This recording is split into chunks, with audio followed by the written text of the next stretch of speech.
भैया लोग एक बात के जान ला, ये देश सेवा के खातिर अपन माय बाप, घर द्वार, धन दौलत सबके त्याग करे में पीछे ना हटेला, वह देश के सच्चा भक्त कहावेला, भारत माई के सच्चा लाल कहावेला। बाकी हाँ, त्याग के बाद तो कोसों दूर है, काहे कि यहाँ दो चार जने पैसा के खातिर अपन देश के साथ, यहाँ तक कि अपन आत्मा के साथ गद्दारी कर रहल बाड़न। कहे के मतलब ही कि हम सब क्रांतिकारी के मुखबिरी कर रहल बाड़न।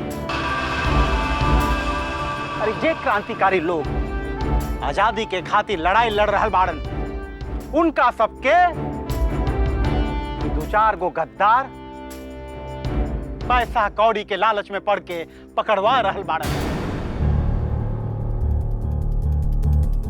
केकरा पे विश्वास करल जाए?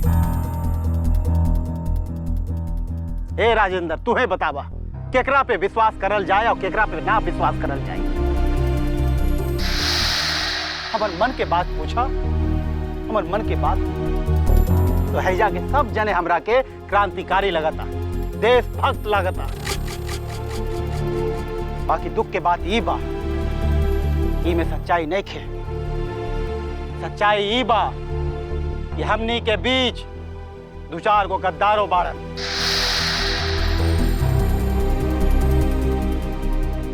पीठ में छुरा भोके के खातिर।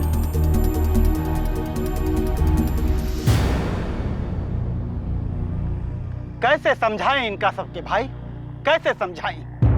बतावा कैसे समझाएं? अरे इनका सबके नहीं खे मालूम कि आजादी का होला, आजादी कौन चिड़ैया के नाम होला, आजादी के का मतलब होला। और जब तक मालूम होई ना, तब तक बहुत देर हो जाए। तू सब तो कहवा कि चितुआ जहां आला बस भाषणे शुरू कर देला। सियार के किस्सा मालूम है ना? नहीं खे मालूम तो सुना एगो सियार के किस्सा। एगो सियार रहे जंगल में, वो अपन देह रंगा के पूरे जंगल में सीना तान के घूमत रहे और कहत रहे कि हम जंगल के सबसे बड़का जानवर बानी, हमरा से बड़का जानवर ई जंगल में नहीं खे। मने मन सोचत रहे कि हम बहुत होशियार बानी, हमार चालाकी के केहू ना पकड़ सकी। बाकी जमील बतावा, झूठ तो झूठ होला ना हो, हाँ? सच सच। जंगल में एक दिन मूसलाधार पानी पड़ल और पानी में सियार के रंग धुला गई और सियार के सच्चाई जंगल के सब सियार के सामने आ गई। ओकरा बाद जो सियार के गंजन भइल, जे बेइज्जती भइल, जे थू भइल, पूछा मत। काहे कि वो गद्दार रहे। वो गद्दार सियार के कहलस कि तू गद्दार हवा, तोहरा खातिर ही जंगल में कोनो जगह नहीं खे। ओकरा जंगल से खदेड़ देहलस। अब वो सियार जान बचावत बचावत शहर के तरफ भागलस। जब शहर पहुंचलस तो शहर के कुकुर ओकरा के दौड़ा के भगा देलस। अब सियार गद्दार जाए तो जाए कहां? भाई यहाँ शहरों में जगह नहीं खे, वहां जंगलों में जगह नहीं खे। इन्ने उन्ने घुमत घुमत थक हार के मर गई, गुमनामी के मौत मर गई। केहू नाम लेवे वाला ना। तू सब बतावा, सियार की मौत चाहिए? मरे के बाद तो आजादी के खातिर लड़ के मरा, बहादुरी के मौत मरा। इक्के गो जीवन मिलल है, इक्के गो जीवन।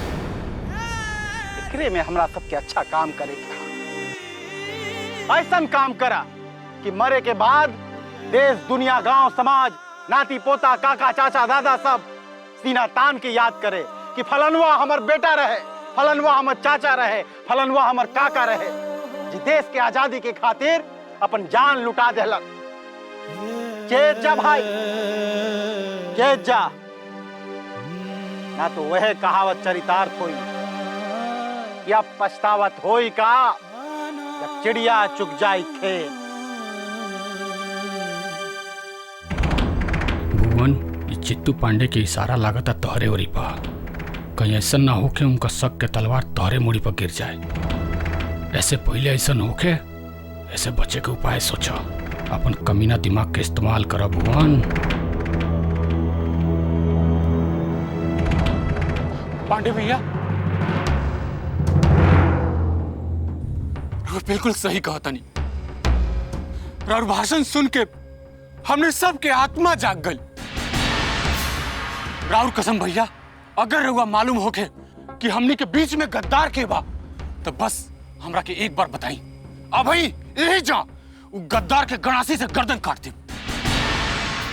राउर कसम भैया, वो गद्दार अगला दिन का सूरज ना देख पाई। रहे दा राम भुवन, रहे दा। ऐसा लोगन के दिल गाली और गोली से ना, प्रेम से जीतल जाए, अहिंसा से जीतल जाए। काहे कि बापू गांधी कहले हवन, दुनिया के बड़ से बड़ लड़ाई प्रेम से और अहिंसा से जीतल जा सकेला। हमरा के माफ कर दे भैया, हम भावना में बह के कुछ ज्यादा ही बोल गए नहीं। हम ही भुला गए नहीं कि रघुआ गांधी बापू के राह पर चले वाला महान पुरुष है। रघुआ अपना अहिंसा से, प्रेम से अपना दुश्मन के भी अपन बना लेनी, ओकरा के सही राह दिखावे नहीं। चित्तू भैया जय, चित्तू पांडे जिंदाबाद, चित्तू पांडे जिंदाबाद, भारत माता की वंदे मातरम। ताला खोलो, ला खाना खा लो। हम ही खाना ना खाओ, तू अकेले जा। कहाँ है? आज से हम अंग्रेज सरकार के खिलाफ अनशन पर बानी। मतलब आज से हम खाना पीना ना करब।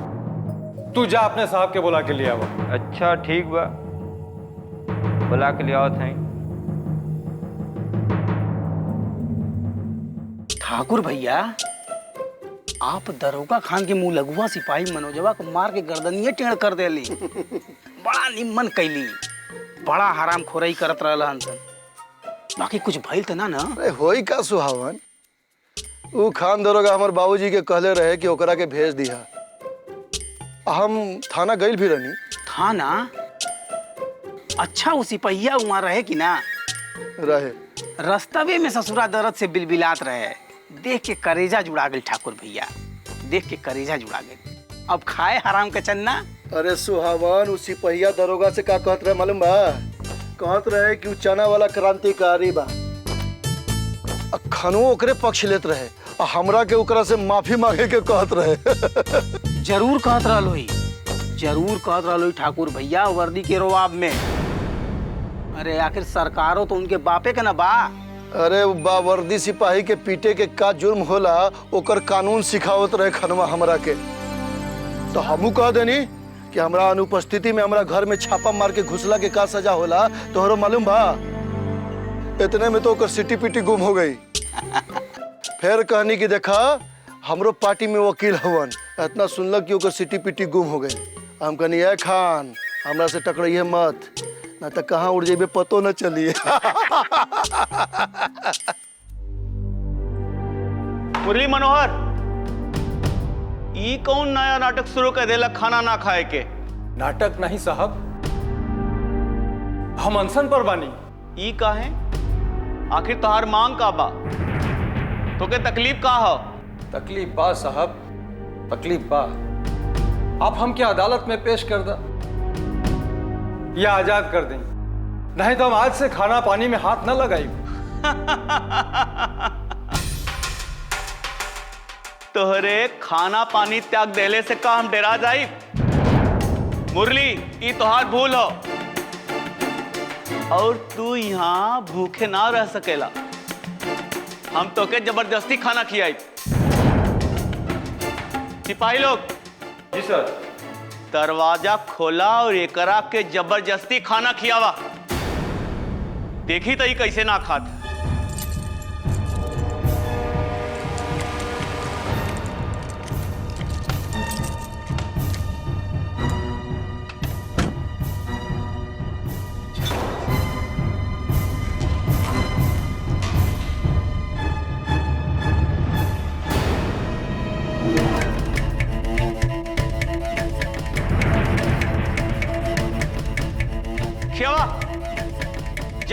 किया ठूस दो मुंह में।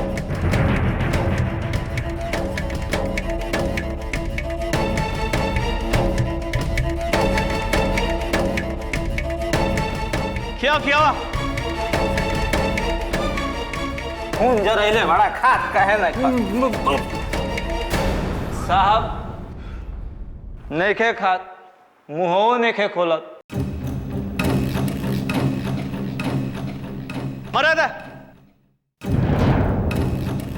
भूख हड़ताल पे बैठे। चलो हो बंद कर, एकरा क्रांति के चर्बी चढ़ल बा।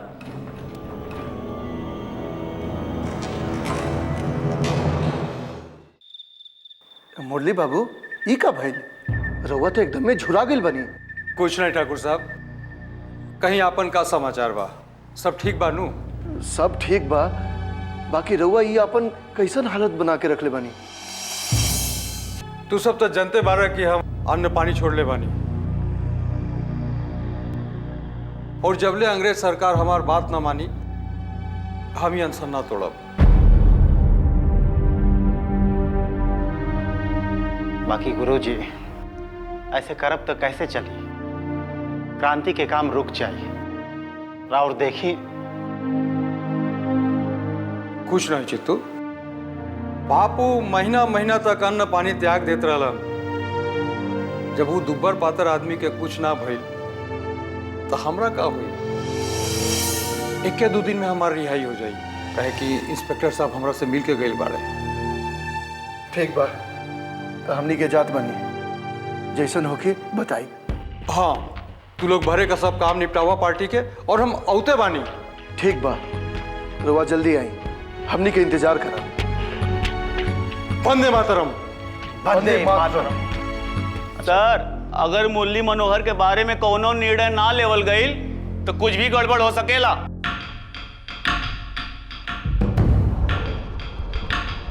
अगर मुरली मनोहर कोर्ट में गया तो हमारे अगेंस्ट भी बोल सकता है।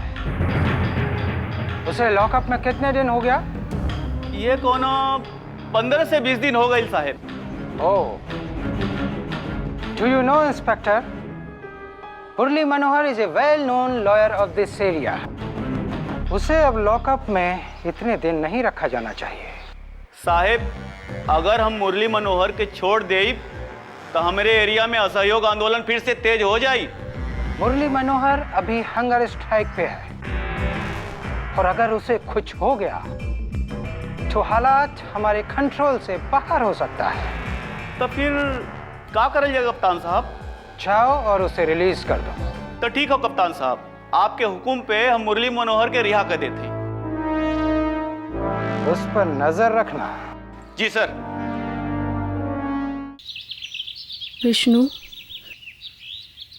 हमरा के शंकर सिंह के पार्टी में शामिल होए के बा। तू का कह रहल बाड़ू? तू और क्रांतिकारी? हाँ, जबले औरत मर्द बच्चा सब मिलके देश की आज़ादी खातिर ना लड़ियन तबले आज़ादी कैसे मिली? ठीक कहलू भौजी, फकीर देश खातिर ऐसा सभी लोग सोचे लागे तब ना। सोचे के पड़ी विष्णु, सोचे के पड़ी। अगर तू चाहेला कि हम घूंघट खोल के समाज के सामने आई और समाज हमरा के ऊंच नज़र से देखे तो हमरा के क्रांतिकारी बने ही के पड़ी। ठीक बा भौजी, हम रहुआ के शंकर सिंह से मिलवाए की कोशिश करो।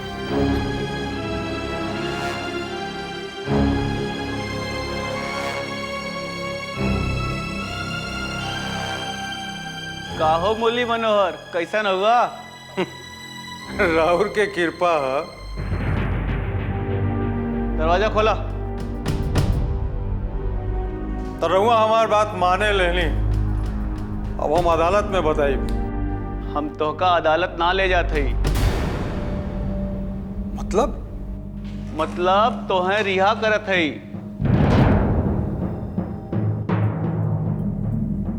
बिना अदालत ले गईले और बिना मुकदमा लड़े हमरा छोड़ता नहीं। मुरली मनोहर, इस देश में अदालत भी बरतानिया सरकार हो और कानून भी बरतानिया सरकार हो।